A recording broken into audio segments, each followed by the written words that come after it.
Bonjour à tous, ici Olivier Diac pour une vidéo Blood Bowl un peu spéciale dans le timing de ce qui avait été demandé lors de la fin de la saison 1. Il faut savoir que là on a une transition qui est extrêmement rapide vers la saison 3, entre la saison 2 et la saison 3. La saison 2 s'est terminée ce matin à 7 heures du matin, entre 7 heures et 8 heures, et la saison 3 a démarré cet après-midi. Attention, il y a des spoilers dans cette vidéo, notamment mon résultat final et ma qualification ou non pour le tournoi des season finales, enfin le tournoi des playoffs avant le grand final de la saison. Donc déjà, on va démarrer par la première chose qui intéresse tout le monde, c'est quelle est la race qui va être jouée dans la saison 3, la nouvelle race qui arrive. C'est les morts-vivants qui vont arriver. Je pense qu'il y a énormément de gens qui sont très contents de ça. C'est mon némésis, mais bon, c'est pas grave. Ma némésis? Mon némésis? J'ai un petit doute. Euh, voilà, je déteste les morts-vivants parce que c'est les ennemis naturels des Skaven, et je suis un joueur Skaven. Mais c'est une excellente nouvelle de les voir dans le jeu. C'est une nouvelle faction qui tape très fort avec deux momies. On aura l'occasion de faire un guide mort-vivant très tôt la semaine prochaine. Là, il faut savoir que jusqu'à la fin de la semaine, vous aurez les vidéos de fin de saison 2 avec l'équipe Skaven et l'équipe Orque Noir. Mais dès le début de la semaine prochaine, on rattaque sur la saison 3. Et donc avec l'arrivée des morts-vivants, qui vont rajouter encore un peu plus d'impact dans le jeu, mais qui rendent aussi, enfin, qui permettent tout simplement de comment, de changer un peu peut-être la méta. Je pense que par exemple les nains vont peut-être un peu moins forts qu'avant. Et c'est une très bonne chose. Enfin, c'est en fait par exemple moi ce que j'aime beaucoup avec les morts-vivants, on en reparlera, c'est que par exemple il y a énormément de régénération dans le roster. Donc même si vous avez une mi-temps qui se passe mal contre du nain ou des choses comme ça, si vous avez 4 joueurs de sortie, en moyenne il y en a 2 qui vont réussir la régénération et qui vont revenir sur le terrain et qui vont potentiellement vous permettre de redémarrer la deuxième mi-temps à 11, qui vont vous permettre de plus jouer l'agression. Et donc le nain n'a pas forcément les ressources pour enfin le nain, sa principale force c'est sa résilience et la façon dont il absorbe l'impact physique des autres équipes. Mais face à du mort-vivant qui l'agresse, face à deux momies, etc., parfois il peut craquer. Et je pense qu'on va avoir des matchs intéressants. J'ai hâte de voir comment les morts-vivants se vont débrouiller. Je suis sûr et certain qu'ils vont faire top ladder. À propos de top ladder, mes résultats, donc j'ai réussi à me qualifier par le biais du top 28. J'ai fini 26e. En fait, ce qui s'est passé, c'est que j'ai fait deux games mardi et mercredi la semaine dernière. Et en fait, là où la première, je suis passé 11e et en 24 heures, je suis redescendu quasiment 20e. Le mercredi, j'ai refait une game qui sera, je crois, jeudi sur la chaîne, je pense. J'ai un petit doute, je peux vérifier. Et du coup, en fait, je suis remonté 11e du ladder. Et là, en fait, j'en ai pu bouger pendant 4 jours. Donc, ce qui prouve que le ladder est stable, mais que, par exemple, ça s'est pas mal accéléré sur la fin sur le dernier jour. Et je suis redescendu de 12-13e à. Enfin, ouais, j'étais pas plus loin de 14e avant le dernier jour. Et j'ai quand même perdu 12 places en l'espace d'une quinzaine d'heures. Donc, c'était. Enfin, ça prouve que la compétition a bougé et a motivé les gens à jouer jusque dernièrement. Ce que je trouve très intéressant et c'est une très bonne chose. Je regarde, nanana, je vais pouvoir vous dire ça rapidement. Donc ouais, qualification, ce qui veut dire qu'on va jouer le tournoi de fin de saison. On est 54 joueurs, il y en a que 14 qui vont rester derrière. Donc ce sera en format tournoi, donc chacun refait son équipe, etc. Et puis derrière, toutes les règles vont être connues très rapidement. Ça va démarrer très très vite. Ça va être des matchs très intéressants, je pense. On en avait streamé un, mais vu que c'était en stream, c'était pas forcément hyper efficace et j'étais pas le plus concentré du monde. Et on était tombé sur un excellent adversaire. Donc voilà. Là, le top ladder fait extrêmement rêver, hein. Rien qu'au niveau des coachs français, on a du Nico Das, du Ashram, du Bourpif. On a des streamers comme Andy Davo, Mr. Page qui sont qualifiés, Artemis Black aussi. À mon avis, ça va. Artemis Black s'est qualifié directement pour la phase finale, donc bien joué à lui. Mais on va avoir des gros gros matchs à mon avis pour accéder au top 16. Je pense que ça va pas être facile, mais ça promet des matchs très intéressants qu'on mettra sur la chaîne bien entendu, en format tournoi en plus. Donc on n'en a pas tant que ça des formats tournois sur Blood Bowl 3, et c'est une très bonne chose de pouvoir montrer ça. Je regarde. Ouais, j'ai deux vidéos Skaven qui arrivent encore, donc mardi et samedi. Mardi, je dis n'importe quoi. Le 14, c'est jeudi. et le 17 c'est dimanche. Donc il reste deux vidéos Scaven, profitez-en bien. Je vous... je vous ai donné un peu d'indice sur les résultats, mais si vous regardez la vidéo, vous savez que vous risquez de spoiler. Voilà. Je mettrai au pire un commentaire pour dire attention spoil à cet endroit-là. Bref, donc ça c'était pour la partie résultat. Je suis très content d'avoir réussi à me qualifier avec les Scaven, surtout que j'avais galéré en saison 1, je crois que j'avais pas réussi à passer Master. Donc la saison 2, Master sans problème avec les Scaven et deux par deux fois, et en plus on a réussi à s'installer assez confortablement dans le top 50 et on y est resté quasiment toute la saison. Euh, J'en viens donc à la saison 3. Vous avez la possibilité dans cette vidéo, enfin dans les commentaires de cette vidéo, tout simplement de choisir les équipes que je vais jouer. Il y en aura une légère, une lourde. J'ai bien aimé ce que j'ai fait cette saison, même si la lourde, il y a de grandes chances que je la joue pas à fond. Et donc c'est à vous de me dire si vous préférez me voir avec des elfes pro, des elfes noirs, des Skaven de nouveau. Bon, ça m'étonnerait, j'espère pas. Voilà, qu'est-ce qu'on a comme équipe légère? Bah, en fait, dites-moi même à la rigueur, parce qu'il y a des équipes mi-lourdes, on va dire, comme les hommes lézards ou les humains par exemple. En fait, donnez-moi juste deux équipes que vous voulez voir jouer. Et je pense que je ferai tout simplement en fonction des votes. Enfin, clairement, ça va jouer. Mettez-moi des commentaires, mettez des likes sur les commentaires qui vous intéressent. Et moi, je ferai un compte derrière de quelles équipes se retrouvent le plus. Sachant que par exemple, on peut penser aussi à notre pauvre équipe Alliance du Vieux Monde qui ne place pas un seul représentant dans le top 100. Est-ce que c'est intolérable? Est-ce que vous voulez me voir jouer à Alliance du Vieux Monde pour me compliquer ma tâche de me qualifier et pour, et pour restaurer l'honneur des, de l'Alliance du Vieux Monde? Est-ce que vous voulez me voir jouer des morts-vivants qui, même si c'est un roster que je déteste jouer contre, mais je me dis peut-être que j'apprécierai à le jouer. Enfin, les Orques Noirs ont été une très bonne surprise cette saison.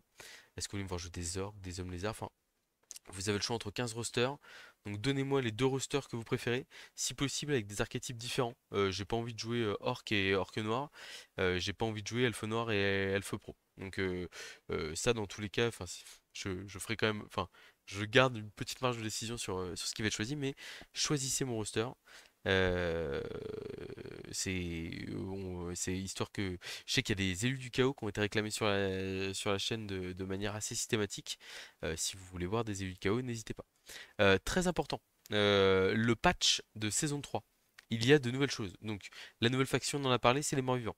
Il y a un nouveau cap de TV qui a été mis en place, qui est passé de 2000. Donc, il avait déjà été mis à 2000 avant, parce qu'il n'y avait pas de cap de TV, on pouvait monter jusqu'à 2500.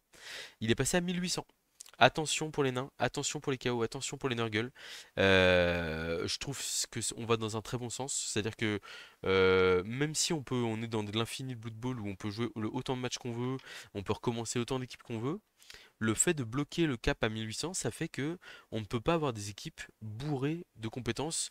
Enfin, il y a un moment donné où l'escalade prend fin. Et du coup, alors même si à 1800, on a de magnifiques équipes du chaos, de Nurgle, qui peuvent faire beaucoup de dégâts, qui peuvent détruire des matchs à elles seules. D'ailleurs, Nurgle, j'en ai pas parlé, hein. Après, c'est pareil, il y a des équipes avec lesquelles j'ai pas fait de run sur la chaîne. Bon, et enfin, ça peut être sympa de les mettre en avant aussi, hein. Bref. Parce que Nurgle, j'ai fait un run avec eux. J'ai fait Nurgle, Humain, Elfe Pro, Elfe Noir, Skaven et Orque Noir. Ces six équipes-là, je les ai déjà faites. J'aurais tendance à dire que ce serait sympa d'en faire d'autres. Mais si vous voulez me voir aussi, enfin, c'est pareil, il y a plein d'objectifs à aller chercher le top 1 du ladder, etc. Bref. Donc oui, on va dans un très bon sens sur le cap de TV, à savoir que tout est fait pour que on ait un jeu qui soit le moins random possible. Ça avait été fait avec la mise en place du cap de 2000, avec les compétences aléatoires qui coûtaient le coût de compétences normales. Euh, Là, c'est pareil, on voit qu'il y a une volonté de lutter contre l'infini de Blood Bowl. Alors, même si c'est très bien, parce que tous les gens peuvent jouer autant de matchs qu'ils veulent et c'est parfait pour ceux qui ont le temps de jouer, mais je trouve ça très sympa aussi d'essayer d'éviter de dégoûter les joueurs. Quand vous avez une belle équipe d'elfes à 1 500 000, tomber contre une équipe du chaos à 2 millions qui va vous détruire l'équipe, bon bah 1 800 000, elle a sûrement les moyens de vous détruire l'équipe, mais un petit peu moins. Donc il faut être positif. Il y a un système de pénalité pour les concessions.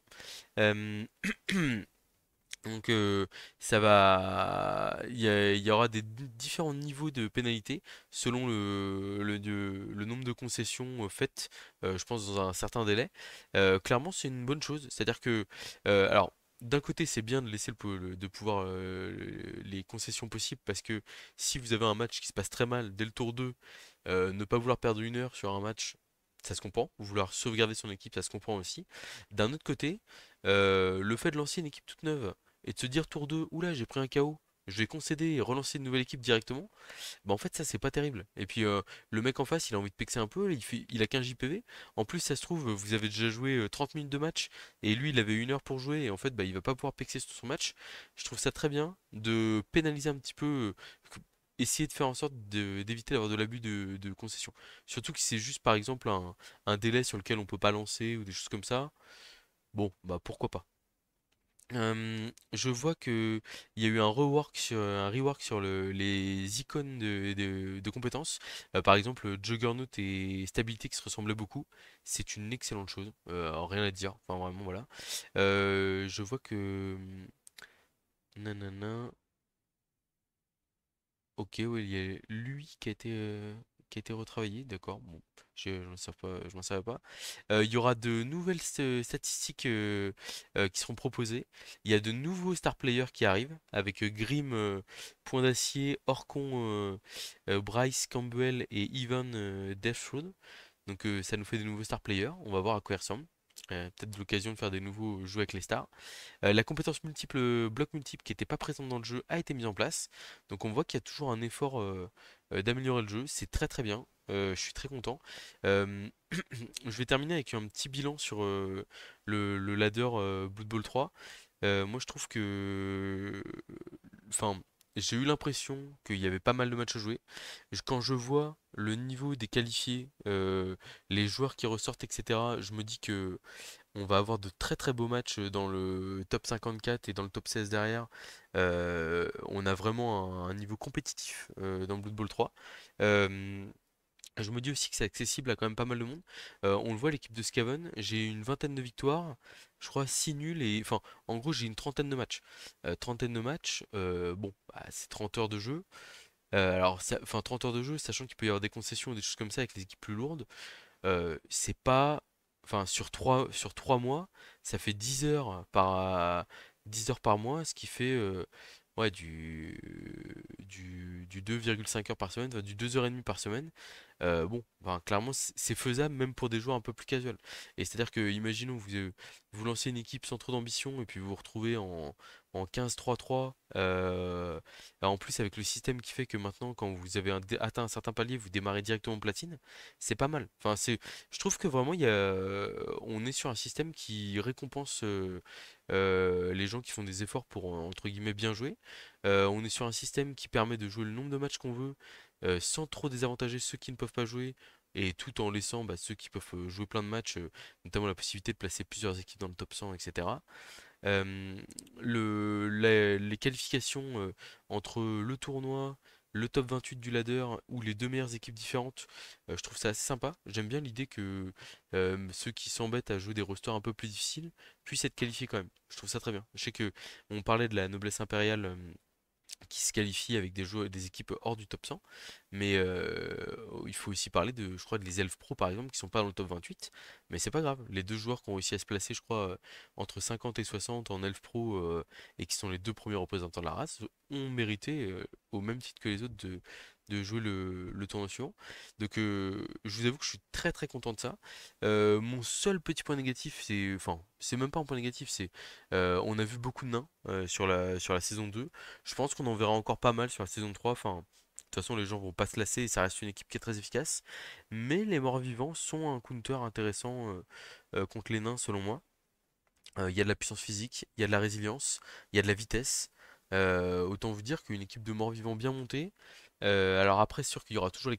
En plus, les morts-vivants coûtent pas si cher que ça. Donc je pense qu'il y aura moyen de faire des choses au niveau de la TV pour gérer la situation. Et voilà, franchement, j'ai hâte de voir ce qui va être fait.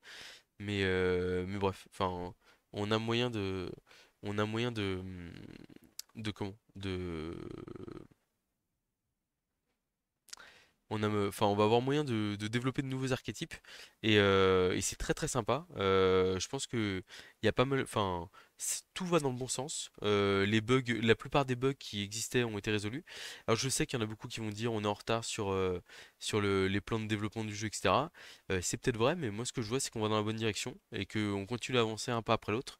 Alors il y en a pour qui c'est un peu lent, ça je comprends parfaitement et Moi aussi, j'aimerais bien que tous les rosters soient disponibles et que on puisse faire tout ce qu'on veut comme on le souhaite.